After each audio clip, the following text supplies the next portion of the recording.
It's crazy that people have to talk around this issue. I find this to be so funny. I see a lot of people trying to talk around this and like not really address the elephant in the room because it's like not popular to say and not popular to get into. But I do think that this is a big, big factor. I think it is revealed that there is some elasticity in the party on its ability to debate the immigration issue. Certainly there are hardliners on immigration who have supported Donald Trump. He himself has been a hardliner, but he has also said repeatedly, publicly, that he wants immigration reform, that he wants to do something for the Dreamers. He has also talked about the need for people to come in to the country to do certain kinds of things. And then you have these other new supporters of Donald Trump who understand that if you're just recruiting like the top 0.1% of the best and most talented, say engineers from around the world, that's probably a good thing. I think where there's great alignment is on the need to eliminate the fraud in the program. And I think some of these visa programs are being used to bring people in for no other reason than to displace American workers and to do things more cheaply. So I think that this is what a lot of people think.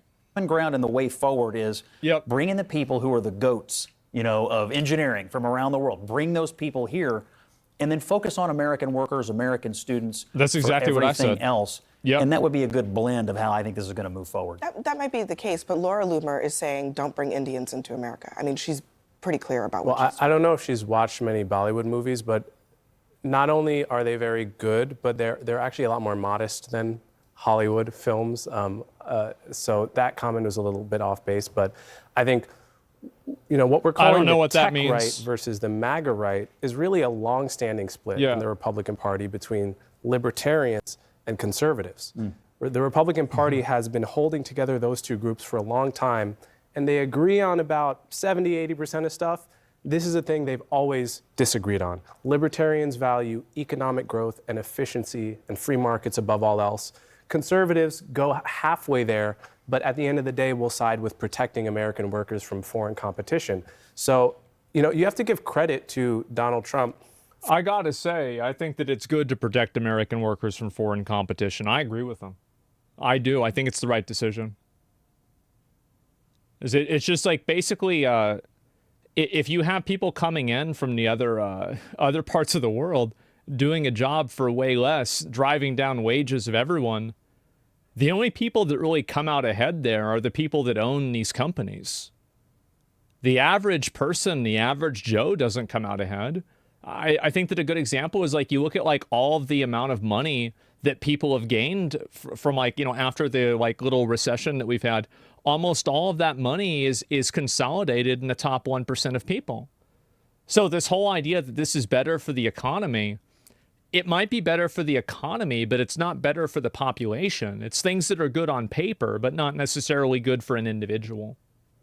It's like, well, look how much money is in the economy. Well, it doesn't matter how much, like what this number says when you can't afford food because you can't get a job.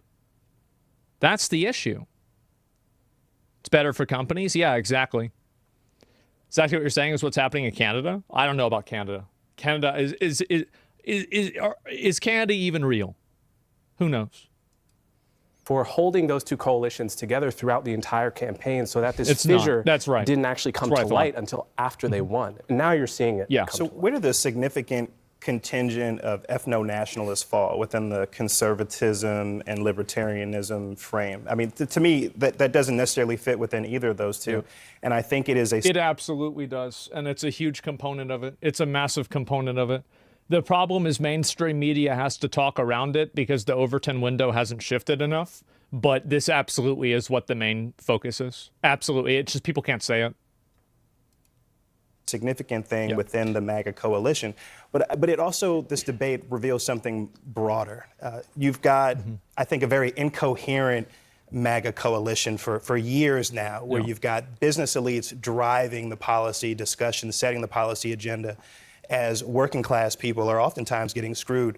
I mean, the top priority for this incoming administration is going to be tax cuts for the wealthy.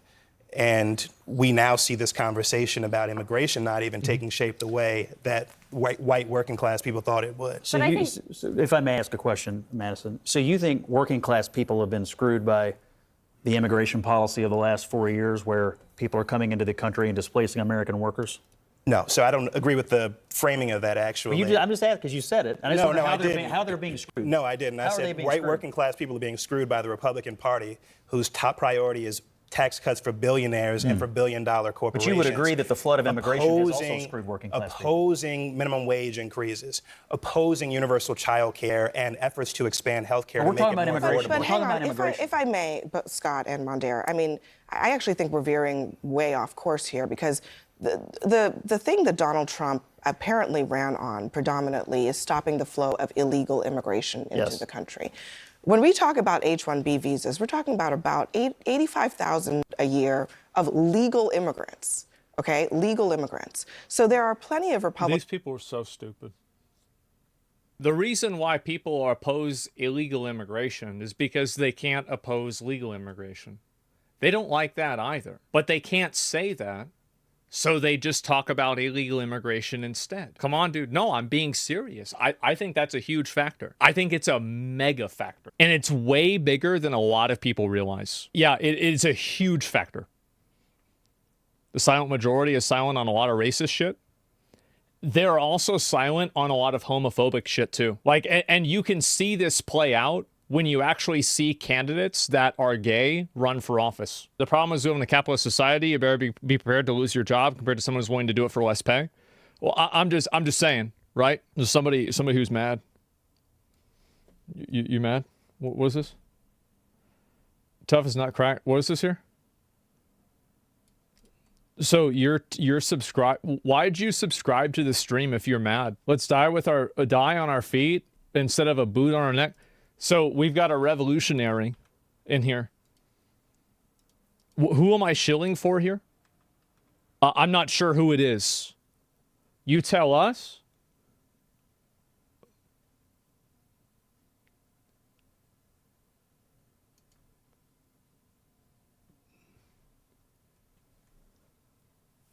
What? What? No, I mean, but you have two masks on. Well, what? Okay, what are the masks? What are they? I don't understand where this guy's coming from at all. It looks like he doesn't even want to explain it. Wow. You know, guys, this never happens. It never happens when there's a shit-talking retard in chat, and then the moment that they get pulled up to say what they want to say, well, then now they don't have anything to say. What a surprise. Yeah, I would have, your mods are deleting my messages. Yeah, I guess they are. What an idiot. Anyway, so yeah, I think this is really what the truth is, though, is that a lot of people are doing it based on racial grounds. Right now who are waging an internal war within their party, not about illegal immigration, not about millions of illegal immigrants, but about fewer than 100,000 legal immigrants a year. I mean, I think that is what is catching people off guard. Who have, I guess, more recently joined the MAGA coalition. Right, and I think President Trump has been very supportive of legal immigrants. I mean, his wife's a legal immigrant. He's expressed this sentiment many times. You look at Elon Musk being a great example of someone who came here on an H-1B visa himself. And so I think this is very important that we continue to have the H-1B visas. We want to be competitive in the global economy. But the reality is, and President Trump has also talked about this on many occasions, we don't want to see I don't see that logic. I mean, are other countries that are competitive in the global economy importing in a bunch of people from like other countries to do things? Like, I don't know. I mean, I really don't know the answer to that. I feel like like, I don't know about China. Is China doing that? Coming here, being educated in our institutions, being that top 0.01% that Elon Musk or that Scott mentions earlier in engineering or in other fields, and being sent to work for Chinese companies or being sent to work for these other companies. And so we want to make sure that we can continue to have those people coming here, working here, and helping us grow, which helps American workers. But at the same time, we've seen a lot of issues with the H-1B visas. We've seen these workers exploited and American workers hurt in this process. And so I think there's a lot of things and a lot of questions that are coming up in this debate that are legitimate questions. And so I think on both sides, there's a lot of positive coming out of this. And I think it's something that needs to be hashed out, not just by Republicans, but by people across the country. I think it's obviously, it's a good debate, but I do question this idea that when we're talking about the scale of this particular immigrant visa program, whether you're actually really talking about something that, you were talking about harm to American workers, that is happening on a scale that is far greater than the H-1B program. Yeah. I think you have to acknowledge that. Oh, no, absolutely. I mean, we like the percentage of people in the country now that are foreign born is the highest it's been in over a century. That's why people are mad. That's the reason. That's the reason. People might not say that's the reason, but that's the reason. Yep. Not an H-1B visa problem. That's a southern border problem. So that's really, if not 99%, at least 90% of the immigration problem we're talking about. Trump, if you recall, actually, when Trump went on the All In podcast, which is the most popular podcast on the tech right. By a lot of immigrants on that podcast. Oh, yeah, absolutely. Yeah, mostly immigrants Mostly on that podcast. immigrants, yeah. Successful tech entrepreneur immigrants. Yeah. They asked him right at the beginning of the podcast, this H-1B thing, are you for that? And Trump said, you know what, I think that is a good idea. I think we need to bring those people. But after that podcast, he had to walk those comments back. But he was able to manage that during the campaign. But now that they've won, this is a deep fissure within the party. Richie Torres wrote this. The far-right backlash against Indian immigrants confirms what we in the Democratic Party have long known.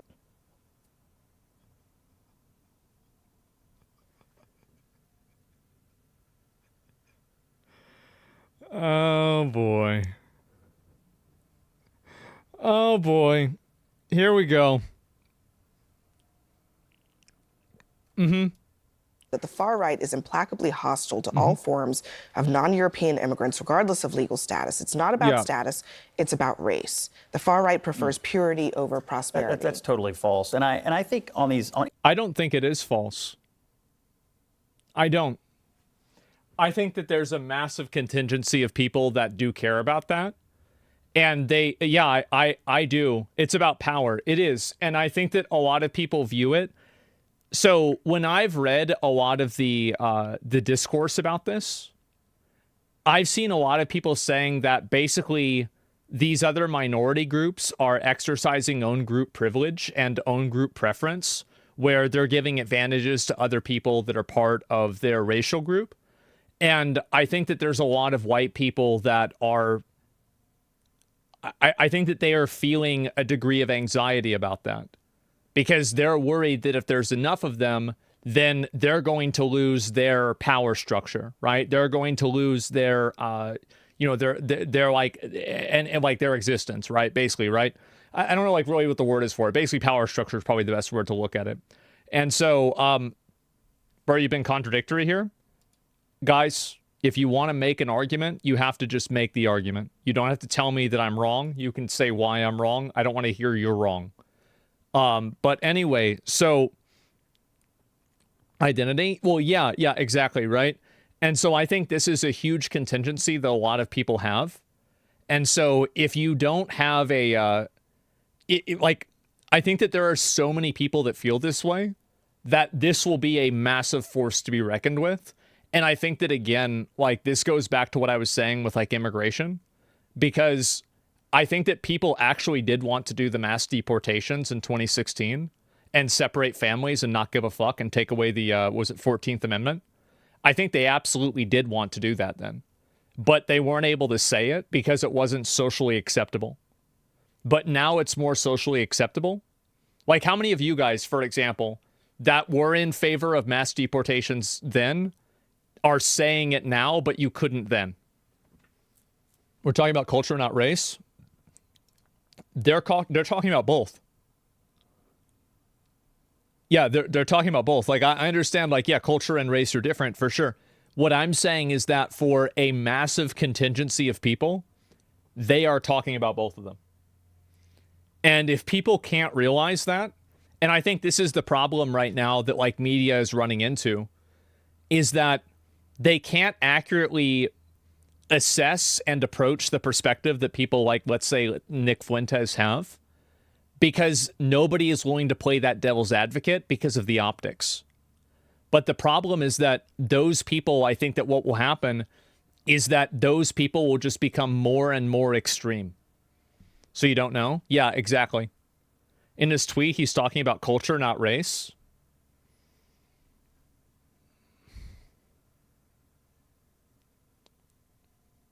I think that he's talking about both. That's my opinion. That's what I think. If you hire an Indian manager, he fires most of the workers and replaces them with family and friends. It happens.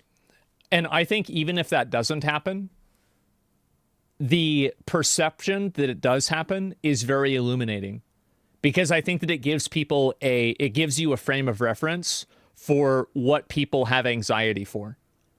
They have anxiety for not having an own group preference. He's talking around it. Yeah, and this is the thing. I think they're talking around it. And the reason why I'm saying it is that, like, I think this is, like, I've said this before, I think it's kind of silly, but I think that the more that you pretend like things like this don't exist, the worse they get. And I think that we've seen this happen now for years, is that the more that you pretend like these extremist viewpoints don't exist, the more extreme they become. Any of these visa programs, what any Republican ought to be looking for here is, are they being abused? You know, you mentioned the number of people coming in on H-1Bs. I'm pretty sure not all of them were coming here under the auspices of the program as we would want it, meaning are we using it in other visa programs to get the absolute best and brightest engineers? That's the occupation that keeps being thrown out. So to me, the way forward for Trump is very simple. I want to eliminate the fraud in any of our visa programming. I want to absolutely control the southern border, because I think Coleman is right. That's where the major problem is. We can walk and chew gum at the same time here. If we're recruiting top talent from around the world and eliminating all of the illegal immigration at the southern border, my suspicion is everybody would be quite happy with this after the next couple of years. Not everybody. I think that's the point, Scott. I think you're continuing to ignore that there are plenty of people who are saying pretty clearly they don't want immigrants to come to this country, whether they are legal or not. Yeah, I think that she's actually right. I think Scott can't say it because it's not socially acceptable and it makes him look wrong. But I think that she's right. I'm not making that up. Well, we're going to have, look, I hate to disappoint it. We're going to have some legal immigration. Trump has said we're going to have some legal immigration, and he's the commander in chief, and that's what we're going to do. Yeah, there's some, but I think that it's a much larger percentage than what people believe.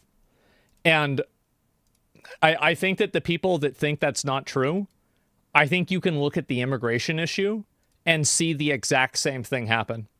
Where people only express their viewpoints, their viewpoints are only as extreme as they're allowed to be. But just because somebody pretends like their viewpoints aren't extreme, that doesn't mean that they aren't extreme. I find this to be a very interesting... The reason why I'm talking about it, and I've been interested in it, is I actually think that this is a super interesting topic, because I feel like we are at the beginning of this topic becoming popular and this topic becoming a big issue. But I think that a lot of people haven't realized it yet because they don't know where it's coming from. And that's why I find it to be very interesting, is that I think this topic mirrors a lot of other previous ones, but people don't see the difference because they're not willing to accept the actual optics behind it. What makes you think that is their data? Yes and no. I mean, at the end of the day, do you want to know how, like, if I don't have data, do you want to know how I make decisions on what I think is going to happen or not? This is the real truth. I read what people are saying, I think about what people would think, and then I just assume that's what they're thinking. That's the reason. And so, like, with this, it's a vibe check. It is. I'm doing a vibe check. But I do want to say that I feel like my vibe checks have been on point pretty much every time. And if I'm wrong about this, that's fine. But I don't think that I am. People's opinions have changed to the extreme because of what's happened over the border for the last 4 years. I disagree with you. I think that the exact same messaging and the same concerns people had about the border 4 years ago, they had 8 years ago. I do, because, and the reason why is that my mom, like, she was around 8 years ago, and I remember seeing her consuming content about the border, and it was, like, massively negative. In, like, 2018, 2016, like, it was super, super, super negative. The money to diversity foundations was crazy in the last 15 years. Well, I think it was actually the trans issue that really radicalized people and turned it around. That's what really, I think, kind of took people over the edge and made them much more radical than what they usually would have been. I think the turning point was the Bud Light getting rid of that sponsorship with that Dylan Mulvaney person.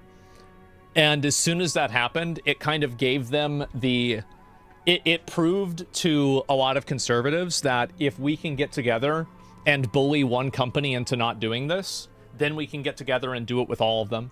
And so as soon as people realize that there's like a way to win, it's like the if it bleeds, then we can kill it type thing. Well, it started bleeding, and then they started killing it as much as they could. And I think that's what happened. And that was the beginning of it. One point against what you're saying is the Japanese Korean immigrants to the U.S., no one's crying over it because their culture is not caste-based, nor is it extremely nepotism-based. See, I think that you're bringing up like Asian immigrants, but I think that that's not really true. And I feel like the focus, you could look at COVID, for example, like the way that people's perception for Asian immigrants and Asian people in America changed during COVID. Now, I think that you might be right with that, but I think also the issue is representation. So, for example, a lot of the like main tech leaders and people are Indian, and a lot of the people that Trump has appointed has been Indian. So people see it because it's more in their face, literally, right? So I think that's the reason why. I don't think the caste-based system is actually the reason behind what the anxiety is. You've heard for years that we're the problem, the border, the trans issue, the anti-male, anti-Christian regiment has blown the door. People are unhappy. Yeah, I think that's generally the case.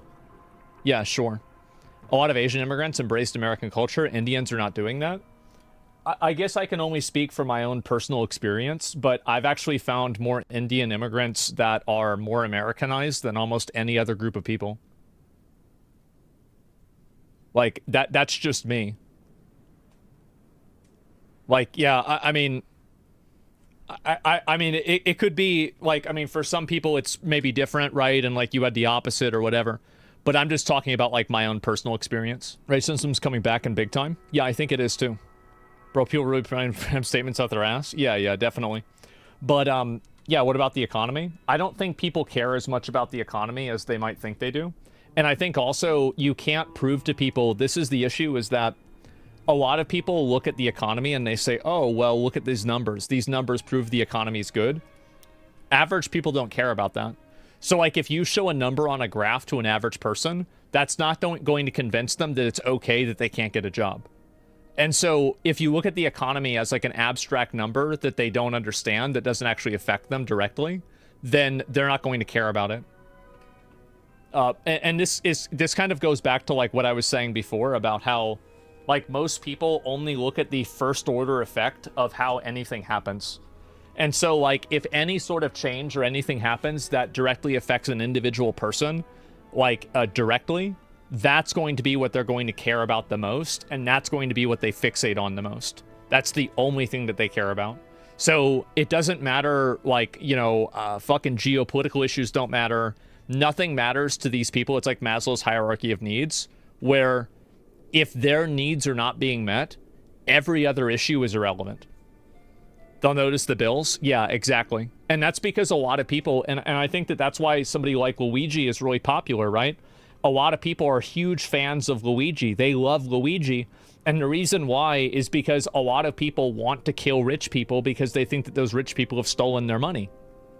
And in a certain case, I think that's true. It is. It's true. Trying to generalize 1.5 billion people as Indians do this and Indians do that is amazing. Yeah, I just, again, I think that's silly. But I feel like it's going to become more and more common. Luigi's rich as hell. That's not how they see it. They don't care about Luigi. Luigi is just simply a messenger to do something. Like, you have two groups of people that like Luigi. You have one group of people that are just stupid young girls that think he's attractive. And then you have the other group of people that want to kill rich people because they're poor. That's it. And so, like, if Luigi's killing rich people, then he's right. It doesn't matter whether he's rich or not. It matters whether he's killing the people that they don't like.